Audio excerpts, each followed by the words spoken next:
Va ora in onda l'altra metà della radio, parità di rassegna. Conduce Laura Ravetto.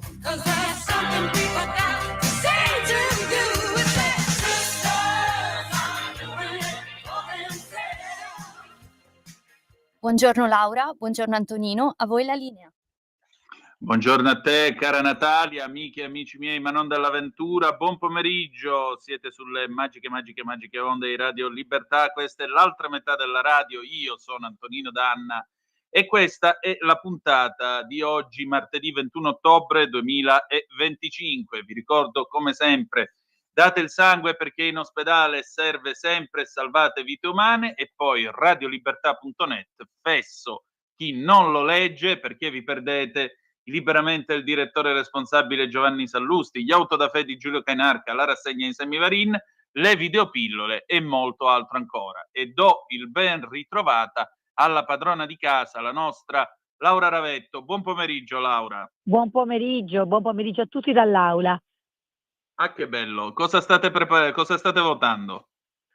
Guarda, non stiamo ancora votando perché adesso si accingono a entrare i deputati, inizieremo nel pomeriggio, però questa è una settimana particolarmente importante perché avremo la Presidente del Consiglio domani e quindi si parlerà chiaramente della manovra e delle questioni diciamo di natura economica, anche se attualmente è in approvazione al Senato.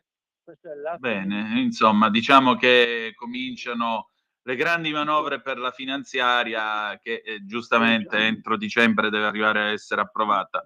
Allora, cara Laura, intanto vado un momento all'estero per questa nostra rassegna stampa ricordando ai nostri ascoltatori 340-670-9659 per le vostre zappe o WhatsApp che dir vogliansi, oppure 0292947222 per le vostre telefonate.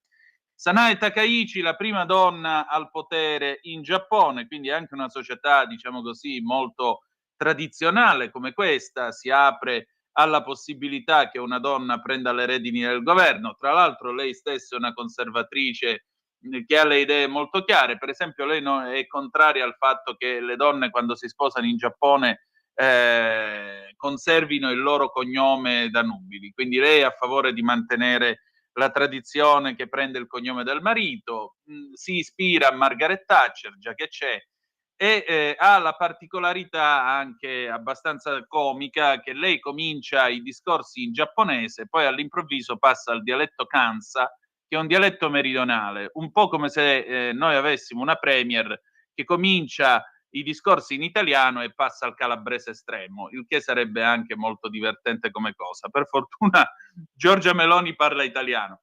Ma a parte questo, insomma, cambia qualcosa anche da quelle parti? Sì, poi detto questo io non sono una di quelle che dice che sol perché c'è una donna che arriva ai vertici bisogna dire che è bello. Penso che per me, sai, io sono una di quelle donne che ha preteso che ci fosse il cognome di mia figlia, ci fosse il cognome del padre e anche il mio, quindi a me sinceramente bene, un passo avanti. Se mi dici io non la conosco, ma per come me l'hai presentata tu non è proprio una, diciamo, che mi dà l'idea di di poter essere una delle mie preferite, però ecco non si misura su questo ovviamente, quindi la verità è che poi le donne è bene che arrivino, poi si misurano naturalmente su quello che fanno.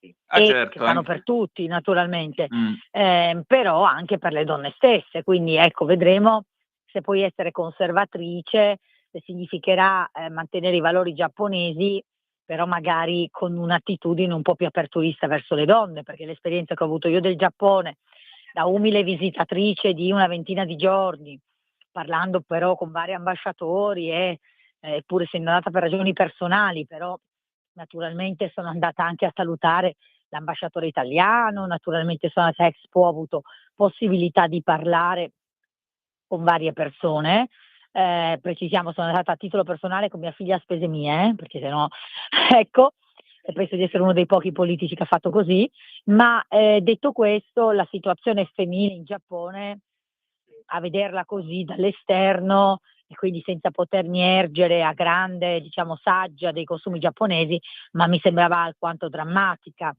Tu pensa che addirittura, ma forse ne avevamo parlato, le geishe, che insomma nella tradizione occidentale, no, erano viste come delle prostitute, in realtà erano l'unica forma di agire libero che potevano avere le donne all'epoca, perché poiché le donne erano destinate in ogni caso e certamente a sposarsi, far figli e stare per lo più in casa, fare la geisha significava avere la possibilità di andare a vivere da sola, dedicarsi alle arti, anche all'arte dell'intrattenimento, che non era necessariamente di natura sessuale, e non essere destinata a sposare il primo che ti dicevano di sposare.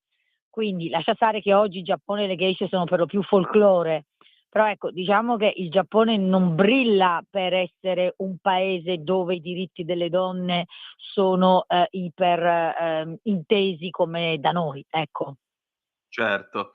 Tra l'altro la prossima settimana il primo compito della Takaichi sarà, ricevere niente poco di meno che Trump in visita di Stato, quindi anche qua ne vedremo delle belle. A proposito di Trump, il No, però fatto se che lui è qua mi permetto però di sì, interromperti. Naturalmente dal punto di vista geopolitico questo però è una bellissima notizia, certo. perché chiaramente noi sappiamo che tra Giappone e Cina non scorre buonissimo sangue e quindi l'alleanza con il Giappone diventa strategica per tutta l'area occidentale, per cui diciamo incontrare Trump è una bella notizia.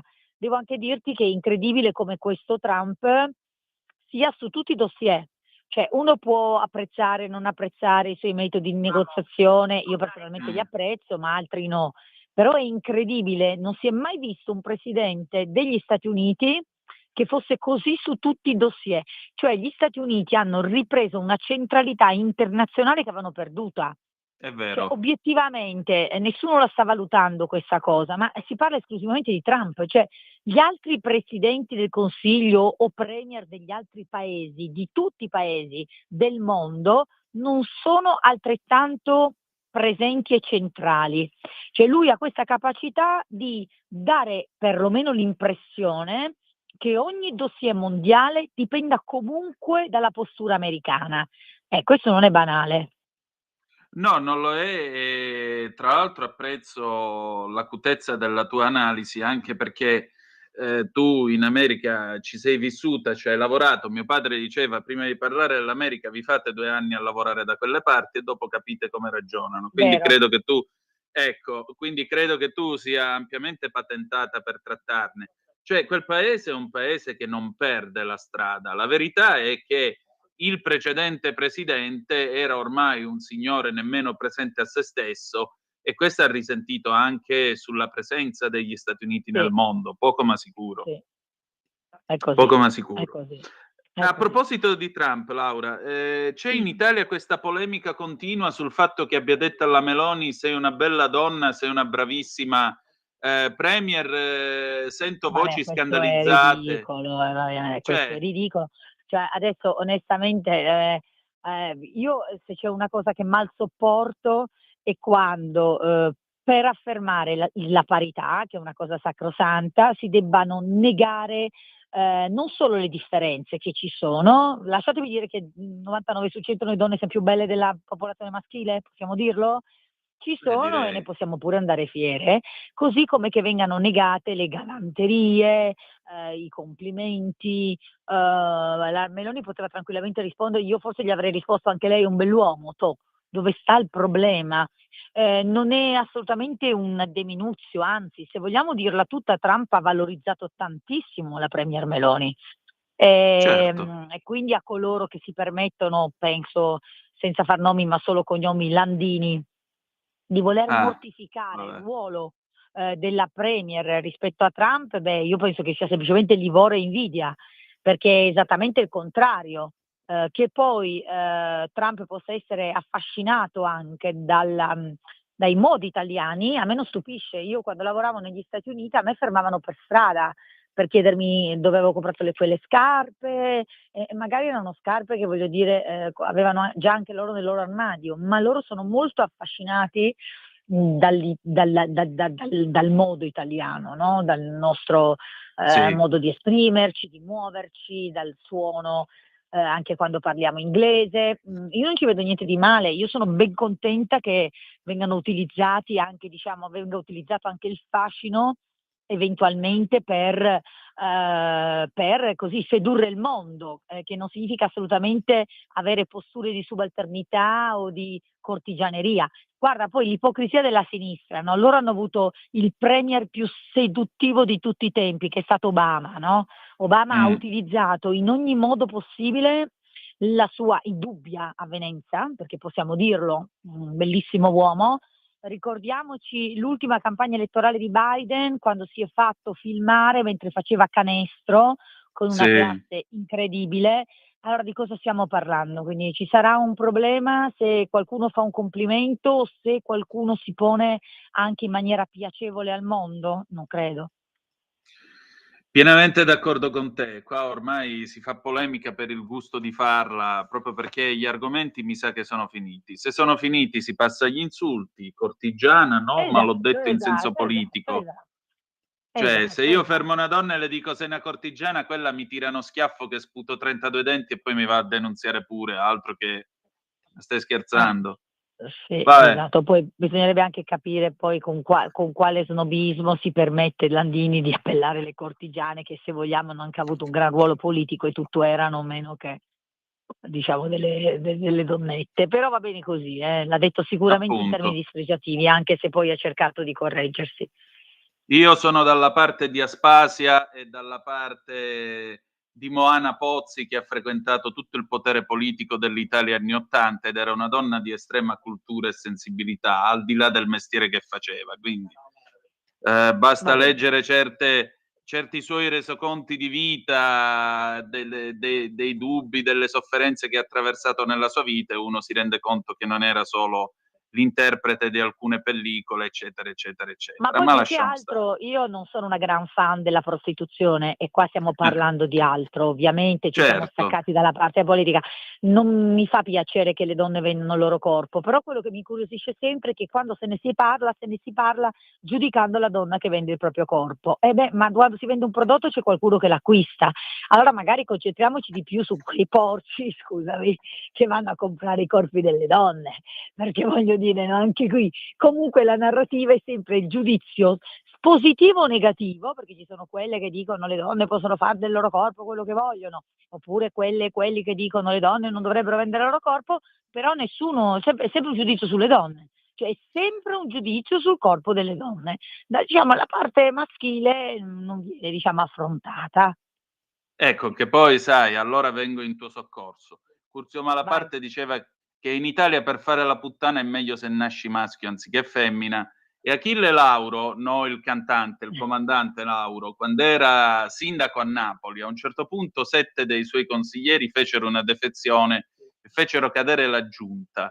E lui sul Roma, che era il giornale di sua proprietà, li definì i 7 puttani. E con questo...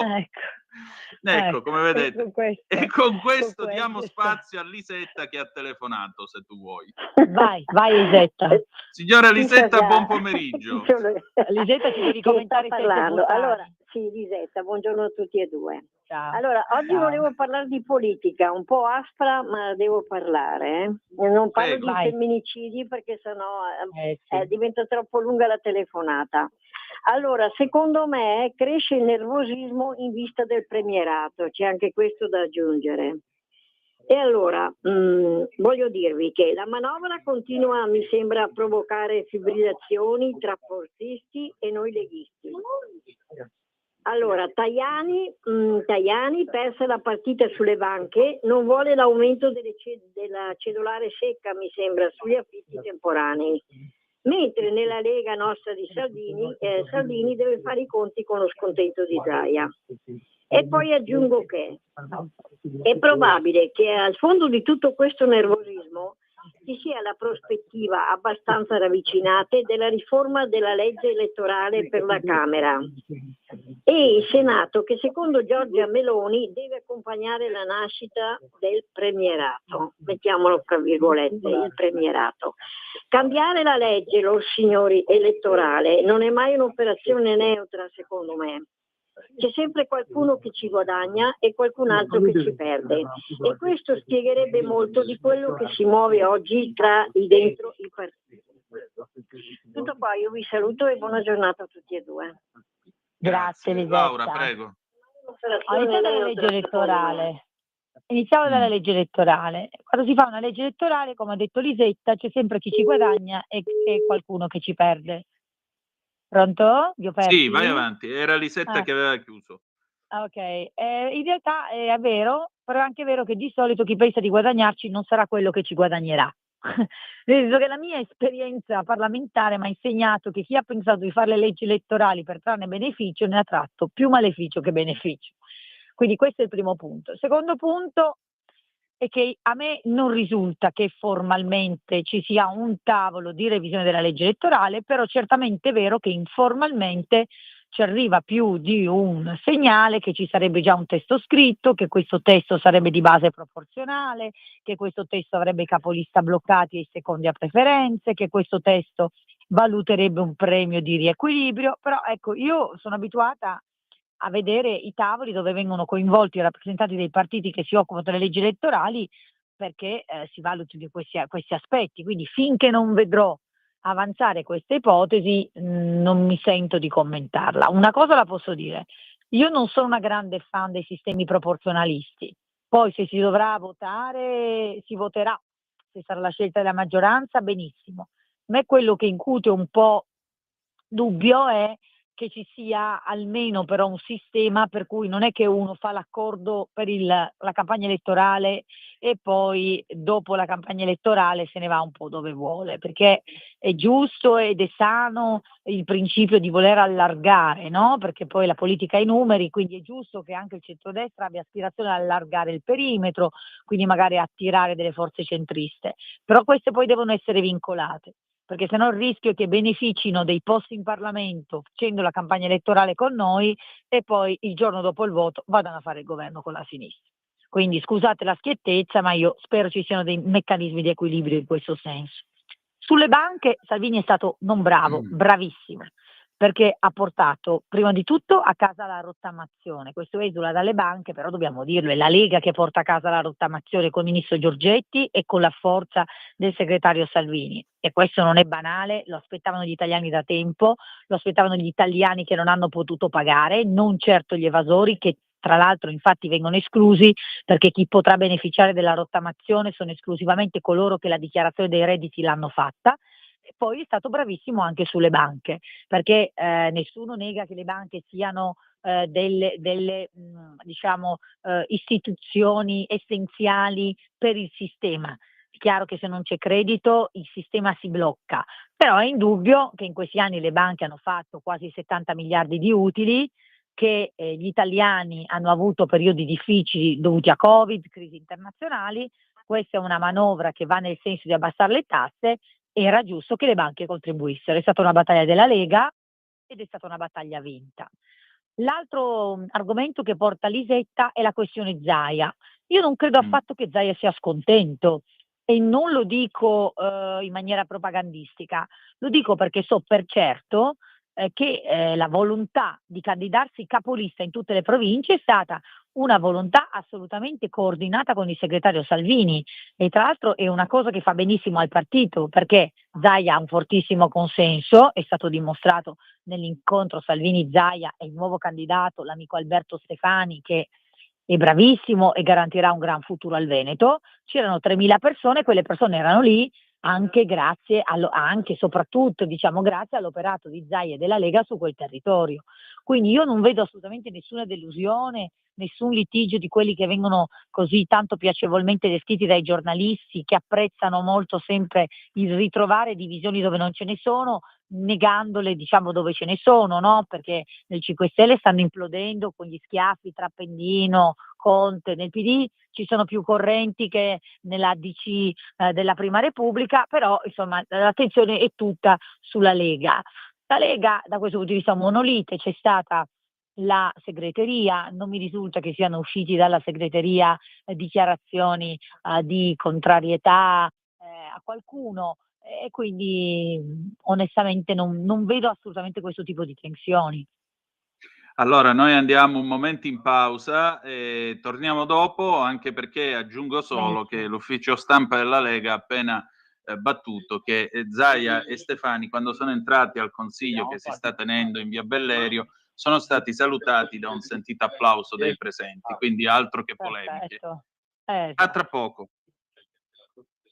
Lo amiamo perché ci offre sempre le cose più buone e naturali. Linea Alberto Acerbis. Buongiorno a tutti. Allora, no, scusate, sono Alberto Acerbis. No, mi viene da ridere perché io non so più, siete in tantissimi. Allora, non è che voi dovete ordinare da noi oggi per oggi. Noi abbiamo l'urgenza, hai bisogno per domani, 2 giorni ti arriva. Però i nostri prodotti sono prodotti freschi, volutamente freschi. Se poi ti piace roba confezionata che rimane nel magazzino una settimana, un mese, 20 giorni, è un altro discorso. Dicendo questo parlo delle creme. Mi chiama una signora e dice: ma io vorrei la crema, me la consigliate per oggi? Mi chiama la mattina, di Bolzano, Potorcetto, e come faccio? Allora, facciamo le cose fatte bene. 3 giorni la consegna, 3-4 giorni. Quindi, se volete la crema alla bava di lumaca Rima, solo sciroppo, o il gastro free per la gastrite, o l'ACUC2 per i dolori articolari, leggete l'opuscolo. Andate su olioacerbis.com, olio oppure sezione integrazione, sezione cosmetica, e prenotate. E quando vedete come ci hai conosciuto Radio Libertà, un omaggio per voi. Il trasporto non è gratuito, parlando delle 3 creme alla bava di lumaca Rimas, 3 creme alla bava di lumaca biologica. Se voi andate in farmacia, Short Tour, vorrei una crema alla bava di lumaca biologica certificata da BioCert Italia in soluzione all'80%, cosa mi fa spendere? Ti chiedono 45 euro. Ed è il suo prezzo, che sia biologica, fatta in Italia, con certificazione, è una cosa seria.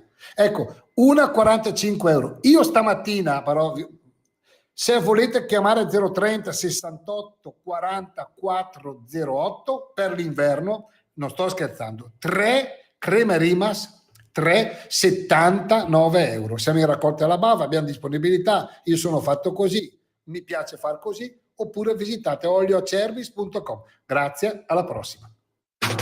Stai ascoltando Radio Libertà, la tua voce libera, senza filtri né censura. La tua radio. Laura, Antonino, di nuovo a voi la linea. Grazie, questa è sempre l'altra metà della radio sulle magiche onde di Radio Libertà. Antonino Danna e Laura Ravetto al microfono con voi alle 14:34 minuti e 42 secondi. Laura, allora, io passerei adesso alle ultime notizie della nostra rassegna stampa al femminile. Ne segnalo 2 che arrivano tra l'altro dall'ANSA e sono state battute poco prima che noi andassimo in onda.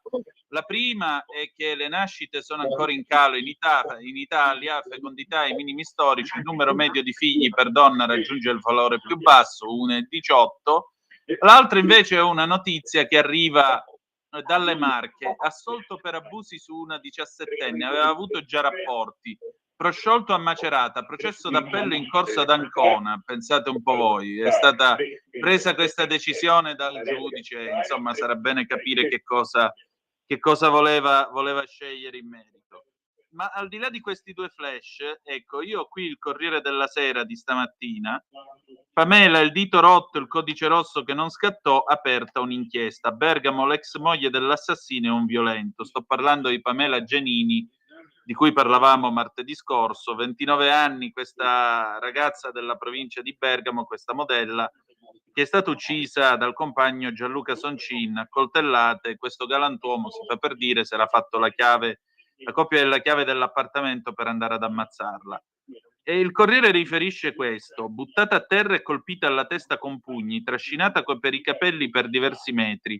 Pamela Giannini lo disse al pronto soccorso dell'ospedale di Seriate, facendo il nome del compagno Gianluca Soncin, che martedì scorso l'ha uccisa a coltellate in quel di Milano. Era il 4 settembre del 24, la lite avvenne il 3 a Cervia. I carabinieri bergamaschi inviarono una relazione ai colleghi romagnoli intervenuti la sera prima. La ragazza non denunciò né prima né dopo, nessuno informò il PM di turno nonostante il referto dell'ospedale, non scattò il codice rosso. Mentre a Milano sono iniziati gli interrogatori degli amici della 29enne uccisa, a Bergamo il procuratore Maurizio Romanelli vuole vederci chiaro sul perché un anno fa non scattò il codice rosso. Ha aperto un fascicolo a modello 45, atti non costituenti notizie di reato, affidandolo alla PM Laura Cocucci. Per ora è stato acquisito il verbale del pronto soccorso, ma è lecito attendersi che verranno chiesti altri documenti. Il fascicolo è stato aperto per verificare se siano state rispettate le procedure dirette alla tutela della persona offesa, chiarisce Romanelli, non in prospettiva necessariamente sanzionatoria, ma per una verifica del sistema, nel quale è necessario da parte di tutti prevalga un'attenzione sostanziale senza limitarsi al rispetto burocratico degli adempimenti.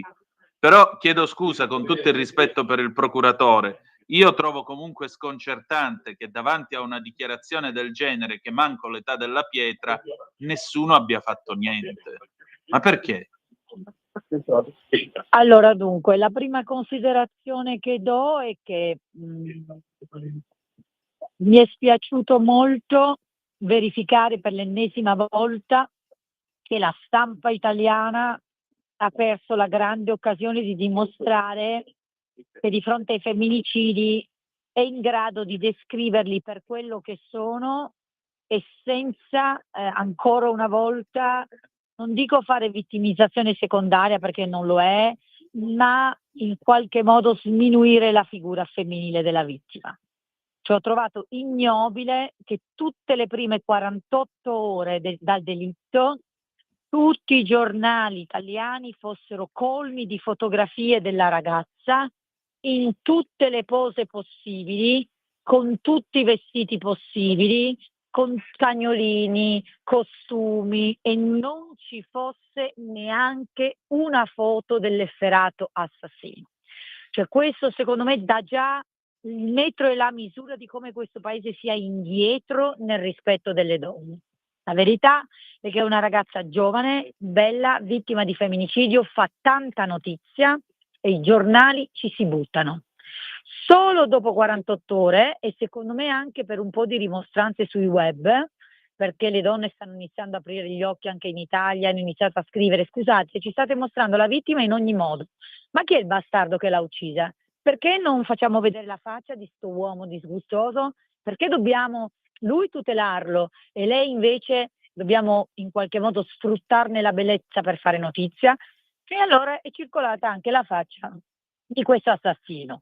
Quindi questa è la prima considerazione, cioè è inutile parlare di ambiente, cultura, perché nessuno ha detto niente, quando diciamo l'elite, perché per me i giornalisti sono elite, non sono neanche in grado di raccontare a dovere queste storie. Mi assumo la responsabilità di quello che dico, perché per me raccontare a dovere non è dare i particolari sull'ex modella, i bikini, l'amica intervistata, ma è far vedere come purtroppo un uomo di 20 anni più grande possa determinare un controllo sulla tua vita che è tossico, perché il messaggio che dobbiamo mandare alle ragazze è, in primo luogo, indipendenza economica. Fatti i soldi da sola, non cercarli in un maschio, perché se incappi in un maschio tossico il rischio è questo maschio abusi di te nella migliore delle ipotesi, nella peggiore ti ammazzi. E il secondo è il messaggio agli uomini: guarda che tu non sei uno che non può prendersi le responsabilità, questo era uno come te, quindi tu maschio sano devi indignarti per la faccia di questo assassino, devi prendere le distanze, devi iniziare a fare una riflessione. Mentre invece purtroppo anche nella descrizione di questo femminicidio non l'ho visto. Io non lo so, Antonino, se qualcuno della famiglia, qualche amico avrebbe dovuto dire. Quello che so è che una ragazza, se ha l'indipendenza economica, deve poter andare via. Questa ragazza in qualche modo era riuscita ad andare via, ha avuto probabilmente la grandissima sfortuna di avere dinanzi a sé un vero psicopatico che aveva anche fatto la copia delle chiavi, e quindi questo purtroppo è un caso davvero esagerato e limite, però bisogna tenerne conto purtroppo. Però ecco, io arrivo a dirti che l'unica chiave per me rimane quella: indipendenza economica e scappare al primo schiaffo. Purtroppo troviamo anche in questo caso una ragazza che, pur avendo già ricevuto violenza, si fa intortare dall'uomo che torna, dice che sono cambiati. Il messaggio è: non cambiano. Se ti ha tirato uno schiaffo una volta, potrà solo peggiorare, vattene subito. Può essere il più bello, il più fascinoso, il più ricco, il più affermato, vattene subito. Questo è il messaggio che mi sento di dare via radio. Sono pienamente d'accordo con te. Tra l'altro, quando hai parlato di indipendenza economica, poi dirò una cosa sul giornalismo. Mi hai fatto ricordare una cosa che mi ero appuntato stamattina. Mi è successa alla posta. Vado a pigliare una raccomandata giacente, che poi era il libro sul papà di Paola D'Amico, e avremo modo poi di averla ospite da noi a Zoom. E mentre ero lì che pigliavo la raccomandata, sento questa conversazione allo sportello accanto tra una signora anziana, sai, col girello quello a 4 ruote per appoggiarsi e deambulare, e il direttore dell'ufficio postale. Lei voleva versare 500 euro sul libretto postale e il direttore ha detto: guardi che questo libretto è stato estinto nel 2021. Fa lei: ma non è possibile, ma lei magari non è che il suo inquilino è venuto e gliel'ha chiuso? Dice: no, perché io questo libretto lo tengo nascosto tra i documenti e soprattutto mio marito non lo sa che ce l'ho. Cioè, poteva essere una donna di 80 anni. Difatti io ho detto: io sta cosa la devo raccontare a Laura oggi alla radio, perché tu dici indipendenza economica, come vedi è un discorso che viene da lontano. Cioè, addirittura lei gli ha specificato: mio marito non ne sa niente di questo libretto. Pazzesco. E tra l'altro vai al pari con i dati che abbiamo sconfortanti sui titolari di conti corrente nella popolazione femminile, che sono decisamente inferiori ai titolari di conto corrente della popolazione maschile, perché poi parte tutto da lì. Quindi è di estrema attualità questo. Poi magari su una donna di 80 anni parliamo di parecchie generazioni fa, non ti dico che sia giustificabile, però ha sempre 80 anni. La cosa grave è che lo troviamo su donne di 30-40 anni, che non sono titolari di conto corrente, perché il titolare del conto corrente è il marito. Non so se mi spiego. Questo è allucinante. Facciamo sempre la precisazione, Antonino, ma chi ci ascolta lo sa che noi non stiamo alimentando la battaglia maschi contro femmine. No. Cioè, io sono figlia di un padre meraviglioso che ha sempre rispettato mia madre, ho degli amici meravigliosi che hanno sempre rispettato le loro mogli e le loro compagne. Ecco, stiamo parlando di messaggi positivi da mandare alle stesse donne per notare qualcosa che non vada, o agli stessi uomini per notare qualcosa che non vada negli uomini che hanno accanto, perché magari se nell'ambito, non so, dello spogliatoio del calcetto c'è qualcuno che tu ritieni avere gli atteggiamenti di tossicità verso le donne, bene, secondo me è arrivata l'ora che quegli uomini si stacchino da queste tossicità e le facciano notare. Sicuramente. Aggiungerei anche un'altra cosa a complemento di quello che hai detto sulla stampa italiana. Gli ascoltatori lo sanno, tutte le volte in cui succedono cose di questo genere, io dico sempre: mi limito alla mera cronaca, non vi darò altri particolari. Bravo. Questo perché a me non piace il fatto che si grufoli nella vita di uno che è ancora a cadavere caldo. Perché tanto ormai, siccome siamo tutti su Facebook, è un attimo andare a trovare una persona. Poi lei faceva la modella, quindi di foto in bikini ne trovi quante ne vuoi. E a me fa vomitare l'idea che una che è lì sul tavolo del settorio dell'obitorio, dopo il dramma che ha vissuto, vengano prese le foto e vi facciamo vedere la gnocca che è morta oggi. Ecco.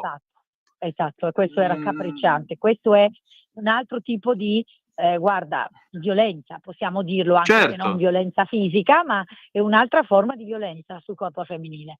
Cioè, tu puoi mettere il volto della vittima, perché non è che tutti i giornali abbiano fatto così, tu puoi mettere il volto della vittima, ci metti anche il volto del carnefice, però, perché non ho capito perché tutto questo interesse per la vittima giovane, che magari i genitori, vedere anche le foto continue sui giornali, possono creare ai parenti un disturbo pazzesco, e invece alla famiglia del carnefice disturbi non ne dobbiamo dare, perché lui rimane un nome così.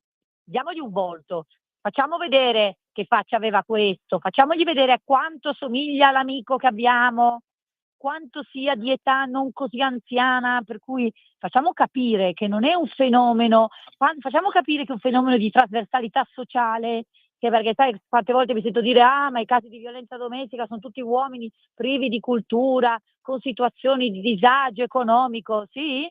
Questo qui aveva disagio economico? Non aveva possibilità di accedere alla cultura? Iniziamo a far vedere le facce, così ci rendiamo anche conto del tipo di fenomeno.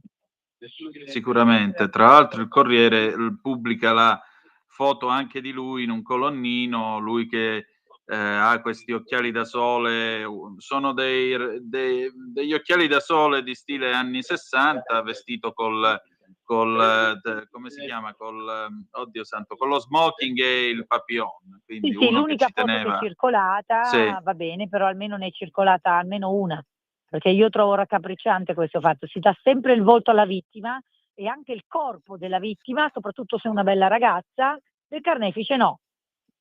Sì, appunto. Questo no, questo direi no. Negli anni 70 mettevano la foto che c'era nella patente o nella carta d'identità e quella bastava e avanzava, e forse era meglio così. Esatto. Allora, l'altra cosa che veramente io resto abbastanza perplesso, sempre pagina 23 del Corriere di oggi, Libero dopo le botte alla ex fidanzata, l'aveva già picchiata 2 settimane fa. Stiamo parlando di quella ragazza di 19 anni a Varese, gonfiata come una zampogna dal suo compagno di 45,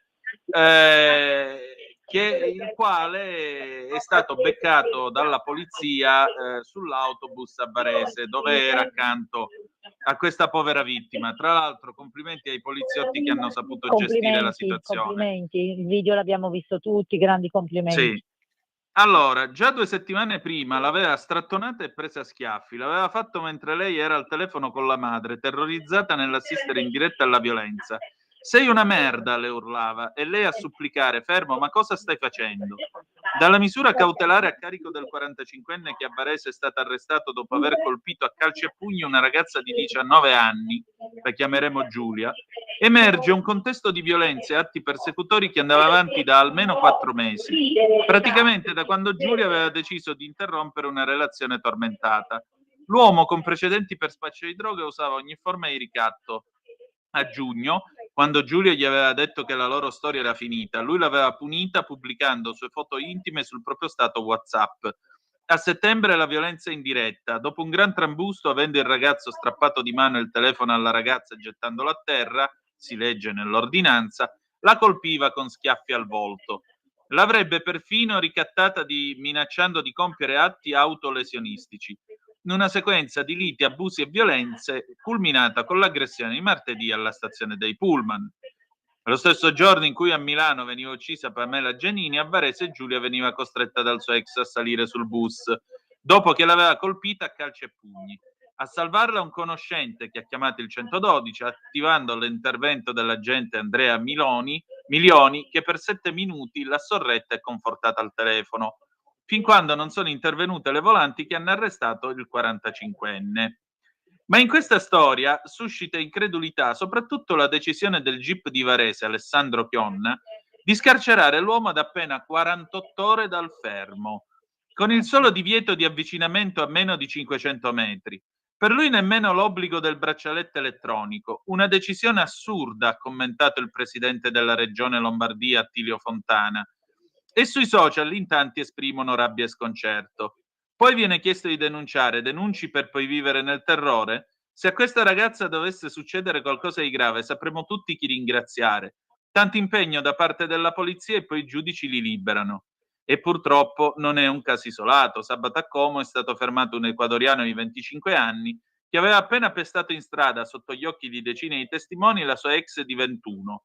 Anche qui, dopo l'arresto in flagranza e diversi precedenti, l'uomo è stato rimesso in libertà col solo divieto di avvicinamento. Preciso anche un piccolo fatto. Attilio Fontana, il governatore della Lombardia, prima di fare politica era un bravo avvocato. Quindi se l'avvocato Fontana dice certe cose, le dice perché non è un passante, così come credo le dirà adesso l'avvocato Ravetto. Prego. Sì, l'avvocato Ravetto esprime uno sconcerto incredibile per l'ennesima, perché le abbiamo già commentate troppo, pronuncia di magistrati che evidentemente non hanno la percezione reale del problema, però non può passare il messaggio, nonostante questi magistrati, che denunciare non serve a niente. Donne, ragazze, denunciate. Al primo schiaffo, denunciate. Le denunce devono essere portate avanti.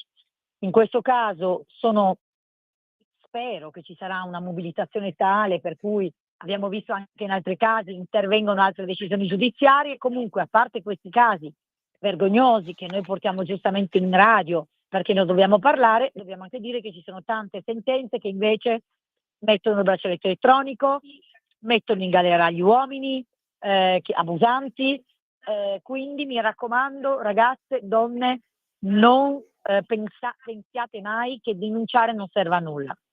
Le leggi ci sono ottime leggi, quindi mi raccomando, fiducia nelle istituzioni e denunciate. Ecco, e con questo noi ci avviamo a concludere con l'ultima notizia, siamo sul Gazzettino di stamattina e si torna a parlare di Filippo Turetta. Titolo: Turetta a 32 anni potrà uscire coi permessi, a 48 in libertà. Il 23enne condannato all'ergastolo avrà una possibilità di sconto di pena. Dopo la condizionale può scattare l'uscita anticipata per buona condotta. Soltanto l'ergastolo stativo, previsto per gli autori di reati particolarmente riprovevoli, quali i delitti di criminalità organizzata, terrorismo e eversione, prevede un effettivo fine pena mai. Nel caso d'ergastolo normale, il condannato può invece usufruire dei benefici non automatici che il legislatore ha introdotto per tutti i detenuti, con l'obiettivo di rendere la pena come prevede la Costituzione, ovvero che sia ispirata a finalità rieducativa. Dunque, nel caso di comportamenti ineccepibili in carcere e di accertata non pericolosità, Turetta, oggi 23enne, potrà chiedere i primi permessi premio dopo aver scontato almeno 10 anni di pena, ovvero dopo aver compiuto i 32 anni di età e in carcere da dicembre del 23, per poter trascorrere con la famiglia festività o eventi particolari. La normativa prevede poi che, dopo aver espiato almeno 20 anni di carcere, un detenuto possa accedere alla semilibertà, cioè trascorrere parte del giorno fuori dal carcere per svolgere attività lavorative o istruttive. Sia permessi premio che semilibertà non incidono sulla durata della pena, ma consentono all'ergastolano di poter avere contatti col mondo esterno. Per finire, Turetta, come tutti gli altri condannati, potrà chiedere e ottenere la liberazione condizionale, che permette di trascorrere la parte finale in libertà vigilata fuori dalla prigione, dopo aver scontato 26 anni di detenzione, quando Turetta ne avrà 48 di anni. Tale limite può essere ulteriormente abbassato di 5 anni, dunque dopo 21 anni di pena scontata, grazie all'istituto della liberazione anticipata, se il detenuto ha tenuto una buona condotta. Dopo aver ottenuto la liberazione condizionale, l'ergastolano è sottoposto per 5 anni al regime di libertà vigilata, con precise prescrizioni e obblighi da rispettare. Se la sua condotta rimane buona, al termine di questo periodo la pena è considerata definitivamente estinta e l'ergastolano torna a essere un cittadino libero. Giulia Cecchettin però continuerà a essere morta. Non ho altro da aggiungere. Io so dove vuoi arrivare. E vuoi arrivare a dire, ma com'è possibile che su questo tipo di reati non ci sia la possibilità di escludere l'applicazione di attenuanti? Gli ha menato 75 fendenti. Esatto, ne abbiamo già parlato, vero?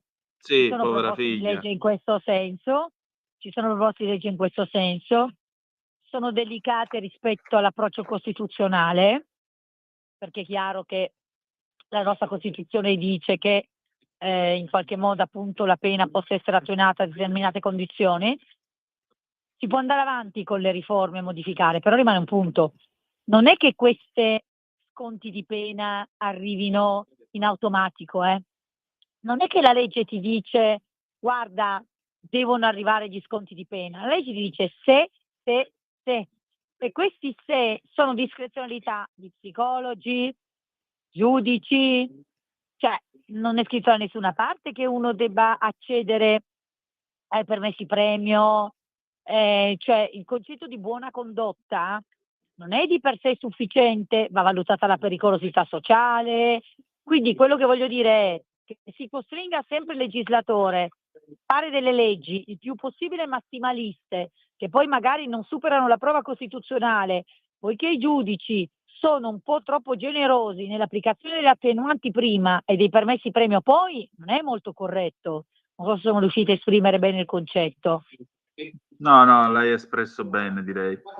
Allora, Laura, io ti voglio ringraziare come sempre. Grazie perché a te. Ormai Big Ben ha quasi detto stop. Ci ritroviamo il 28 di ottobre per l'altra metà della radio. Noi ci salutiamo con una bella canzone di Bruce Springsteen, Secret Garden del 1995.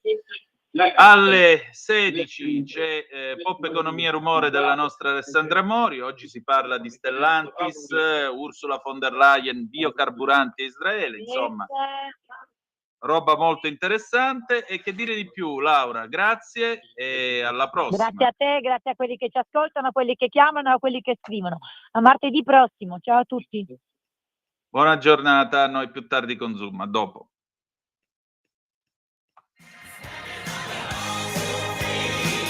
Avete ascoltato